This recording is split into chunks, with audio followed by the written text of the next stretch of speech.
Assalamualaikum students. Today we can study about chemistry 9th class of Punjab textbook. Okay. Now we are starting unit number 1, fundamental of chemistry. Okay. बिस्मिल्लाहिर्रहमानिर्रहीम. आप भी पढ़ना एक दफ़ा बिस्मिल्लाह जी. तो first of all we can introduce our topic, chemistry. What is chemistry?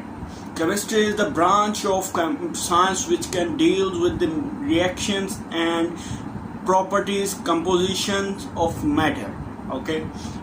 In Urdu जी बेटा. तो ये ब्रांच ऑफ साइंस ऐसी साइंस की ब्रांच जिसके अंदर हम लोग कंपोजिशन, स्ट्रक्चर, प्रॉपर्टीज और रिएक्शंस ऑफ मैटर के बारे में स्टडी करते हैं. तो बेटा इस चीज़ को हम लोग केमिस्ट्री कहते हैं. ठीक है. तो सबसे पहले हम लोग बात करेंगे branches of chemistry. Yes. First branch of chemistry is physical chemistry, second organic, third inorganic, fourth biochemistry, fifth industrial chemistry, sixth nuclear chemistry, seventh environmental chemistry and eighth and last branch is analytical chemistry. Now we can explain it. Okay. Physical chemistry. बेटा सबसे पहले हम लोग बात करेंगे physical chemistry. बेटा physical chemistry में जो होता है, जो मैटर है हमारे पास, उसकी कंपोजिशन, ठीक है, कंपोजिशन और जो फिजिकल प्रॉपर्टीज हैं उनके दरमियान जो रिलेशन होता है उस चीज़ के मुतालिक स्टडी करने को हम लोग फिजिकल केमिस्ट्री कहते हैं. ठीक है जी. तो ऑर्गेनिक केमिस्ट्री नेक्स्ट आ गया हमारे पास. ऑर्गेनिक केमिस्ट्री में जिसमें the study of covalent compounds of carbon and hydrogen and their derivatives.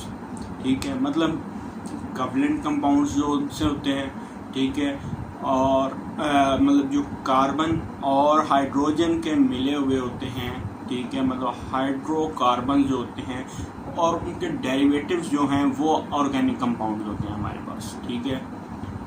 जो कि लेबॉर्ट्रीज में तैयार भी किए जाते हैं. ठीक है. तो नेक्स्ट हम लोग बात करते हैं इनऑर्गेनिक केमिस्ट्री में. तो बेटा इनऑर्गेनिक केमिस्ट्री जो होती है all elements and their compounds except those of compounds of carbon and hydrogens and their derivatives. मतलब इनऑर्गेनिक कंपाउंड्स वो कंपाउंड होते हैं जो कि इनके अलावा, मतलब हाइड्रोकार्बन जो होते हैं, इनके अलावा जितने भी हमारे पास कंपाउंड्स हैं वो ऑर्गेनिक केमिस्ट्री में स्टडी किए जाते हैं. ठीक है बेटा. तो मेनली मेटलर्जी, कैरामेटिक्स, सीमेंट, ग्लास, ये चीज़ें इनऑर्गेनिक में पढ़ी जाती हैं. ठीक है. नेक्स्ट हम लोग बात करेंगे बायोकेमिस्ट्री. बेटा बायोकेमिस्ट्री हम लोगों ने, जो मैंने लास्ट आप लोगों को बायो का लेक्चर दिया था यूनिट 1 में, उसमें हम लोगों ने डिवीजन्स की बात की थी. तो बायोकेमिस्ट्री उसमें भी थी. ठीक है. बिल्कुल इसी में भी बायोकेमिस्ट्री है. बेटा बायोकेमिस्ट्री जो होती है मेनली जो लिविंग ऑर्गेनिज्म की बॉडी के अंदर रिएक्शंस वगैरह होते हैं. ठीक है. मतलब जिस तरह रेस्पिरेटरी के लिए हमारे पास अंदर जो है फूड जो होता है, वो एक मिनट, डाइजेस्टिव सिस्टम के लिए जो हमारे पास जो फूड होता है उसकी तोड़फोड़ होती है, ये रिएक्शन होते हैं, HCl होता है, तो वो चीज़ ऐड करना बायोकेमिस्ट्री में आता है. ठीक है. जिसमें केमिकल रिएक्ट वगैरह करते हैं. नेक्स्ट हमारे पास आता है इंडस्ट्रियल केमिस्ट्री. ठीक है. जिसमें हम लोग बात करते हैं manufacturing of chemical compounds and on commercial scale. ठीक है. इस चीज़ को मतलब जो हम लोग केमिकल कंपाउंड जो हैं जब तैयार किए जाते हैं लेबॉर्ट्रीज़ कह रहा हूँ, उनमें फैक्ट्रीज़ में, तो बेटा इन चीज़ों को हम लोग इंडस्ट्रियल केमिस्ट्री में स्टडी करे जाते हैं. मतलब फैक्ट्रीज या इंडस्ट्री में जितने भी जगह पे कमर्शियल स्केल पे जो केमिकल कंपाउंड्स हैं वो मैन्युफैक्चर तैयार किए जाते हैं, तो वो इंडस्ट्रियल केमिस्ट्री में आते हैं. ठीक है. Okay. Next topic is are nuclear chemistry. Nuclear chemistry is the branch of chemistry which can deal with the radioactivity, nuclear processing and properties. ठीक है. इजी है। तो इसके अंदर मतलब जितने भी न्यूक्लियर रिएक्टिविटी कंपाउंड्स होते हैं या उनके प्रॉपर्टीज जितनी भी होती हैं, न्यूक्लियर रिएक्टिविटी प्रोसेसेस जितने भी होते हैं, इनमें प्रोसेस होते हैं, ठीक है। जिस तरह आजकल हमारे पास न्यूक्लियर बॉम्ब है बेटा, इन न्यूक्लियर बॉम्ब्स को भी तैयार करने के लिए न्यूक्लियर केमिस्ट्री की भी स्टडी की जाती है, ठीक है। नेक्स्ट हमारे पास जो आती है सेकंड क्लास जो है हमारे पास एनवायरमेंटल केमिस्ट्री। एनवायरमेंटल केमिस्ट्री जो है हमारे पास जो एनवायरनमेंट से मुतल्लिक होती है, यानी एनवायरनमेंट में क्या क्या, जिस तरह हमारे पास एसिड रेन होती है, पीएच लेवल जो है हाई लो होता है तो उसकी वजह से जो है एनवायरनमेंट पे इफेक्ट होता है, ठीक है। उसके बाद एसिड रेन जो होती है, तो ये चीज़ें हम लोग एनवायरमेंटल केमिस्ट्री में स्टडी किए जाते हैं। ये इन्होंने इस तरह एक्सप्लेन किया यहाँ पे, it is the branch of chemistry in which we can study about the components of environments and the effects of human activities on the environment, ठीक है। तो लास्ट हमारे पास आती है एनालिटिकल केमिस्ट्री, जो कि बहुत आसान भी है और बहुत ही इम्पोर्टेंट है, ठीक है बेटा। Analytical chemistry is the branch of chemistry that deals with the separation and analysis of a sample to identify its components, ठीक है। मतलब सेपरेशन अलग करना, एनालिसिस काम करना of a sample to identify its components, ठीक है। मतलब कंपोनेंट्स जो होते हैं, जिस चीज़ से वो बना है, उस चीज़ के सैंपल को आइडेंटिफाई करना, उस पर तहकीक करना, ठीक है। इस चीज़ को उस पर काम करना, उसको अलग करना एनालिटिकल केमिस्ट्री में आता है, ठीक है।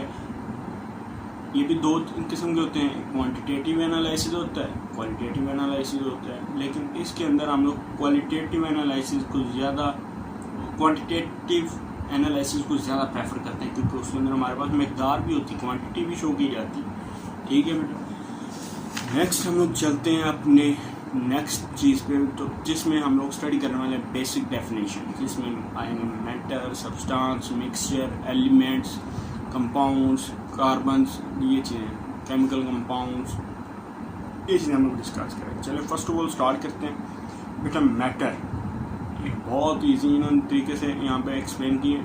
Matter is simply defined as anything that has mass and occupy space, जो कि हम लोग बचपन से सुनते आ रहे हैं। जो भी मैटर है वो जगह भी घेरता है, ठीक है, और कोई ना कोई मैस भी रखता है। दुनिया में कोई भी चीज़ है, कोई भी चीज़ है, वो मैटर है। हर चीज़ मैटर है दुनिया की, क्योंकि हर चीज़, जितनी भी दुनिया में चीज़ मौजूद है, सबका मैस भी है और जगह भी घेरती है, ठीक है। Piece of matter in pure form is termed as substance, ठीक है। अच्छा, जो सब्सटेंस है वो प्योर फॉर्म में होता है और जो मिक्सचर होता है वो इम्प्योर फॉर्म में होता है। देखिए नीचे लिखे, impure matter is called a mixture, yes. A piece of matter in pure form is termed as substance. जो सब्सटेंस है वो प्योर सब्सटेंस होता है। जो प्योर फॉर्म में होता है मैटर, उसे सब्सटेंस कहा जाता है, ठीक है। और जो इम्प्योर मैटर होता है उस चीज़ को मिक्सचर कहा जाता है। नेक्स्ट हम लोग बात करते हैं elements is that the substance made up of same type of atoms having same atomic number can not decompose into simple substances by ordinary chemical means, ठीक है। इस चीज़ में हम लोग बात करते हैं जिसमें एलिमेंट ऐसा सब्सटेंस है जो कि atom, same kind of atom से बना है और सेम एटॉमिक नंबर रखता है, लेकिन जो है आगे सिंपल डिकम्पोज, मतलब आगे इसकी तोड़ फोड़ नहीं हो सकती ऑर्डिनरी केमिकल मीन से। तो इस चीज़ को हम लोग एलिमेंट्स कहते हैं, ठीक है। क्या बात की थी मैंने? ये बात की कि बेटा सेम एटम्स हैं, सेम एटॉमिक नंबर है, लेकिन अगर इसको तोड़ा जाए तो ये टूट नहीं सकता, क्योंकि ये सिंपलेस्ट फॉर्म होती है सब्सटेंस की, ठीक है। इस चीज़ को हम लोग बात करते हैं, इस चीज़ को हम लोग एलिमेंट कहते हैं, ठीक है। नेक्स्ट हम लोग चलते हैं आगे जी। तो जी जो एलिमेंट्स हैं वो जो उनके रिप्रेजेंटेड बाय सिंबल, जो कि रिप्रेजेंट होते हैं सिंबल से, ठीक है, और जिनकी एब्रीविएशन होती है उनके नेम ऑफ एलिमेंट्स के नेम से उनकी एब्रीविएशन होती है। आगे बात करते हैं तो इसके जो नेम्स हैं एलिमेंट्स के वो लैटिन, इंग्लिश और जर्मन लैंग्वेजेस से रखे गए हैं। ठीक है बेटा। तो नेक्स्ट हम लोग बात कर रहे हैं the unique property of an element is valency. ठीक है, जो यूनिक प्रॉपर्टी है वैलेंसी होती है एलिमेंट की, जो कि बहुत खास प्रॉपर्टी है एलिमेंट की, वो है वैलेंसी। ठीक है, वैलेंसी मेन चीज combining capacity of an element with other element. ठीक है, ठीक है, combining capacity of an element to combine an other element is called valency. ठीक है, मतलब ऐसी कुव्वत, ऐसी ताकत जिससे इतनी शक्ति कि जिससे एक एलिमेंट दूसरे एलिमेंट से जुड़ सके, इस चीज़ को हम लोग वैलेंसी कहते हैं। It depend on the number of electron in the outermost shell, जो कि मतलब जो कि जितनी ये कैपेसिटी है, जितनी ये पावर है, जितनी एनर्जी है इसमें, जो कि इसको कंबाइन करती है, वो आउटर मोस्ट शेल में जितने इलेक्ट्रॉन्स मौजूद होते हैं इन पर मुनहसर करती हैं, मतलब इस पे डिपेंड करती है। ठीक है, नेक्स्ट हम लोग बात करेंगे कंपाउंड की। Compound is made up of 2 और more elements chemically combined together in a fixed ratio by mass. ठीक है, कंपाउंड जो होता है ऐसा सब्सटेंस है जिसमें 2 और 2 से ज़ायद एलिमेंट्स को केमिकली अगर कंबाइन करवा दिया जाए तो उसे कंपाउंड कहा जाता है। ठीक है, तो इसमें हम लोग कंपाउंड के मुतालिक भी इन्होंने काफ़ी डिटेल्स हमें डिटेल से दी हैं। जिस तरह इसमें हमारे पास कंपाउंड जो हैं 2 किस्म में जो हैं आइडेंटिफाई किए जाते हैं। एक आयनिक है, आयनिक कंपाउंड, दूसरा हमारे पास कोवैलेंट कंपाउंड आता है जी। तो आयनिक कंपाउंड जो होता है ये मॉलिक्यूलर फॉर्म में जो होता है एग्जिस्ट करता है, और जो आयनिक कंपाउंड है जो हमारे पास, एक मिनट जी, जो आयनिक कंपाउंड है वो हमारे पास मॉलिक्यूलर फॉर्म में इंडिपेंडेंट एग्जिस्ट नहीं करता। ठीक है, और जो हमारे पास जो है दूसरा कोवैलेंट कंपाउंड, ये ज़्यादातर मॉलिक्यूलर फॉर्म में एग्जिस्ट करता है। ठीक है, तो आयनिक कंपाउंड जो हमारे पास होता है क्योंकि इसमें आता है आयन, दैट्स वाई हम लोग इसको रिप्रेजेंट करने के लिए हम लोग यूज़ करते हैं फार्मूला यूनिट्स। ठीक है, जिस तरह आयनिक कंपाउंड हमारे पास आते हैं NaCl, COSO4, जिसको हम लोग बात करते हैं सोडियम क्लोराइड, ठीक है, कॉपर सल्फेट। ठीक है, और नेक्स्ट हम लोग बात करें कोवैलेंट कंपाउंड। जो मैंने बात की कि कोवैलेंट कंपाउंड जो है ज़्यादातर मॉलिक्यूलर फॉर्म में एग्जिस्ट करते हैं और ये रिप्रेजेंट होते हैं मॉलिक्यूलर फार्मूला से। ठीक है, जिस तरह H2O4 वाटर, मतलब H2O जो है वाटर हो गया, H2SO4 जो है हाइड्रो सल्फेट। ठीक है, तो आगे हम लोग नेक्स्ट आगे बात करेंगे मिक्सचर में। मिक्सचर हमारे पास बेटा एलिमेंट और compound mixed physically without any fix ratio they form a mixture, मतलब 2 या 2 से ज़्यादा एलिमेंट्स या कंपाउंड आपस में मिक्स हों, ठीक है, मिलते हैं तो फिजिकली मिलें तो इसको हम लोग मिक्सचर कहते हैं। मिक्सचर की 2 इकसाम, होमोजीनियस मिक्सचर, हेटेरोजीनियस मिक्सचर, जिसकी composition mixture that have uniform composition through out is called homogeneous, मतलब जिसमें सेम कंपाउंड्स यूज हों उसको हम लोग मिक्सचर होमोजीनियस मिक्सचर में स्टडी करते हैं। For example air, gasoline, ice cream. ठीक है, और जो दूसरा हेटेरोजीनियस जिसमें मुख्तलिफ किस्में हों तो उस चीज़ को हम लोग हेटेरोजीनियस में स्टडी करते हैं, यानी सॉइल, रॉक एंड वुड।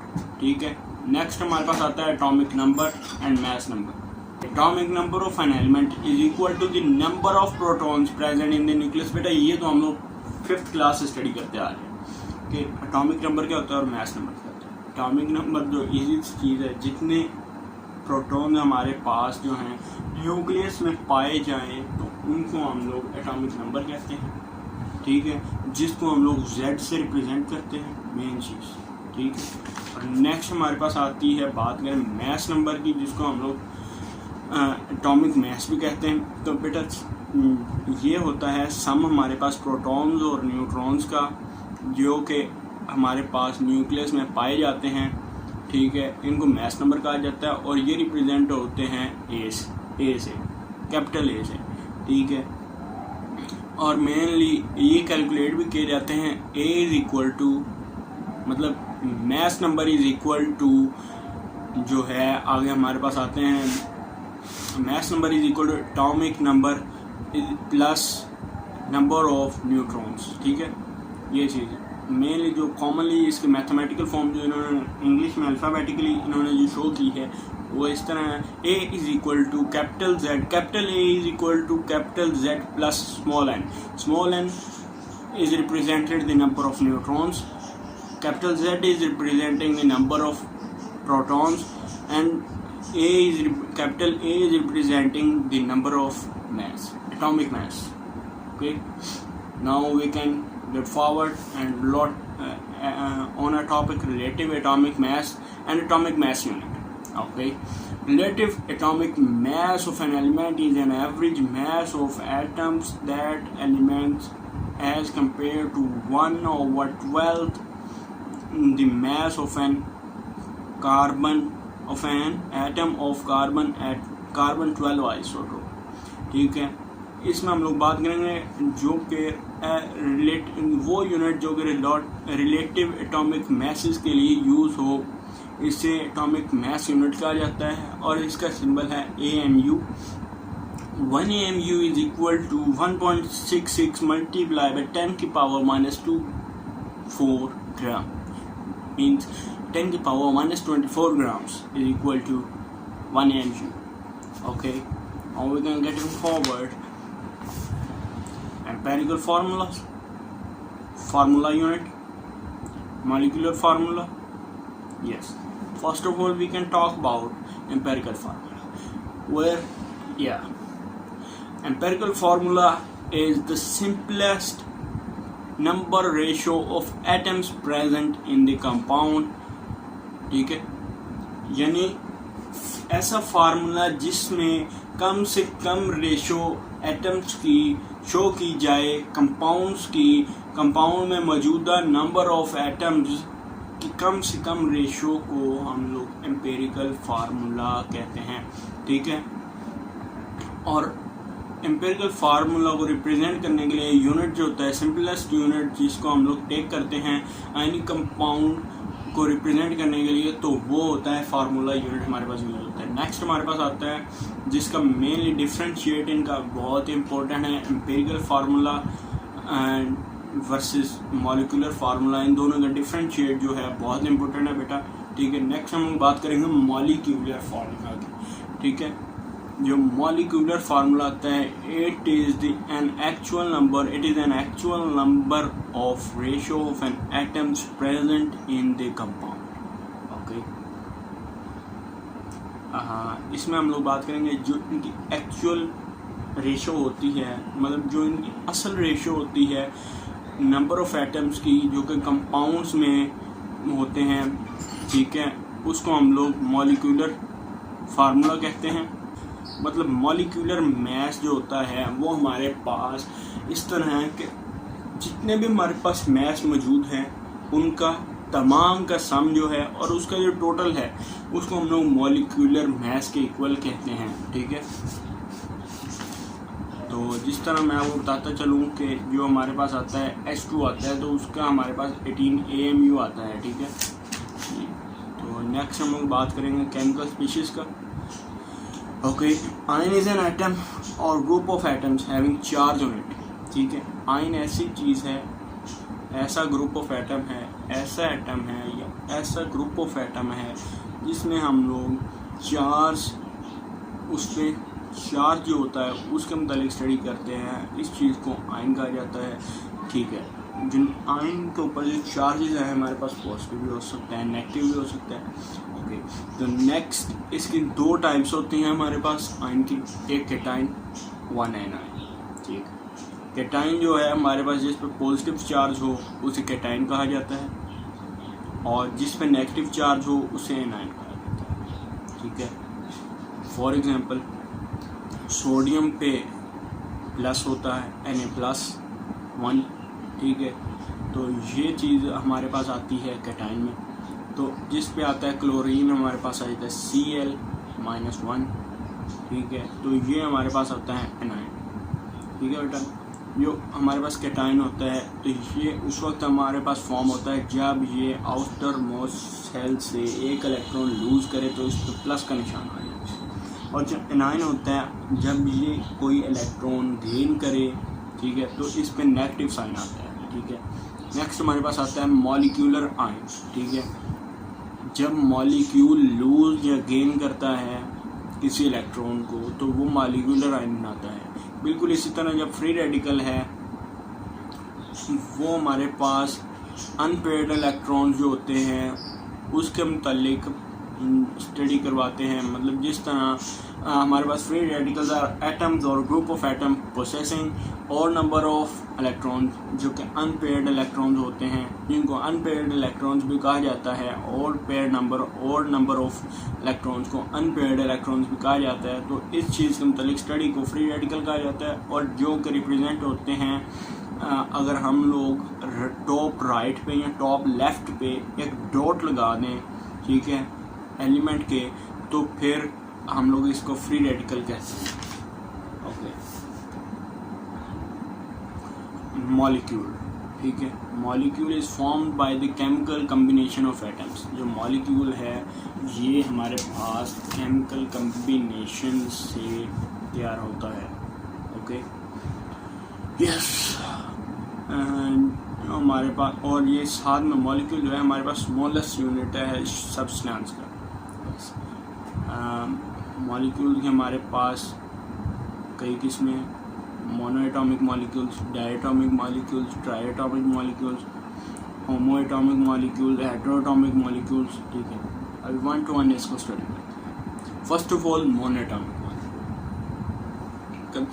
अच्छा, a molecule consisting of only one atom is called monoatomic molecules. For example, helium, neon, argons, ठीक है। These are such gases, halogens. Okay. Next we are going to study diatomic molecules. Yes.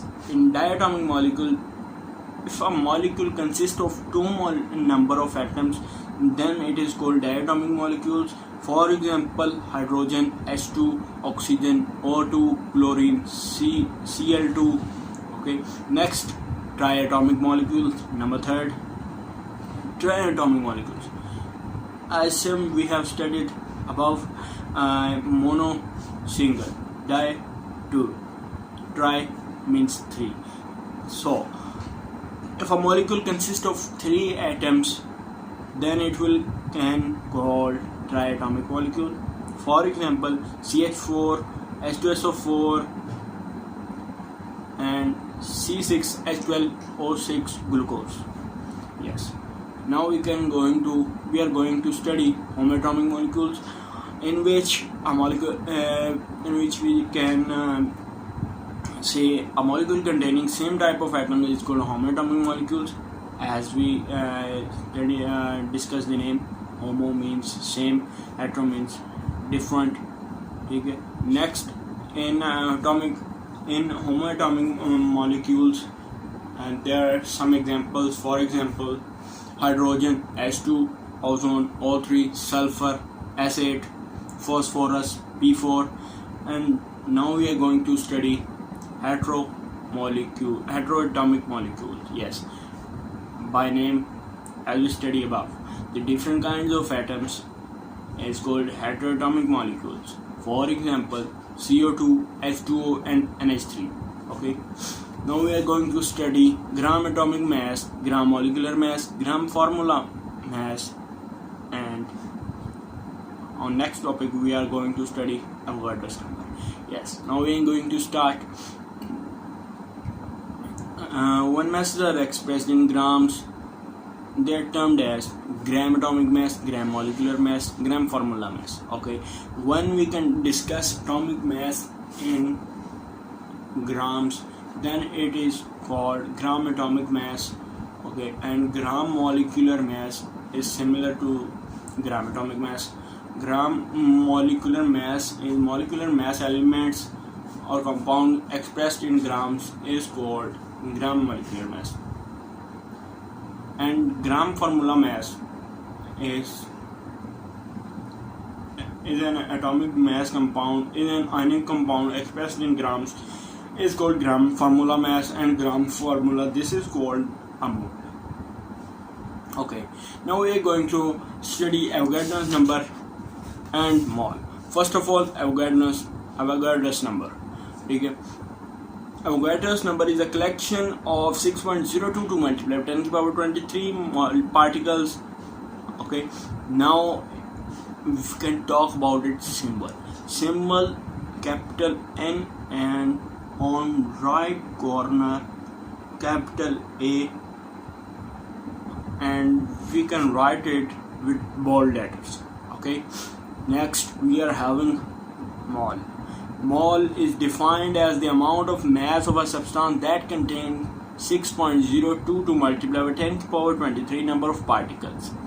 यानी substance के ऐसे amount, mole is defined as the amount of substance, ठीक है, मतलब substance की मिकदार जो कि 6.022 पार्टिकल्स जो हैं वो कंटेन करे, वो रखता हो, तो उसे हम लोग मोल कहते हैं। जिस तरह हमारे पास अंडे दर्जनों में होते हैं, ठीक है, और आम किलो में बिकते हैं, ठीक है, बिल्कुल उसी तरह जो है मोल जो है वो 6.022 मल्टीप्लाई बाय 10 पावर 23 पार्टिकल्स के इक्वल होता है। बिल्कुल उस तरह, जिस तरह एक दर्जन में हमारे पास 12 अंडे होते हैं, एक दर्जन अंडों में 12 अंडे होते हैं, बिल्कुल उसी तरह एक मोल में हमारे पास 6.022 मल्टीप्लाई बाय 10 पावर 23 पार्टिकल होते हैं।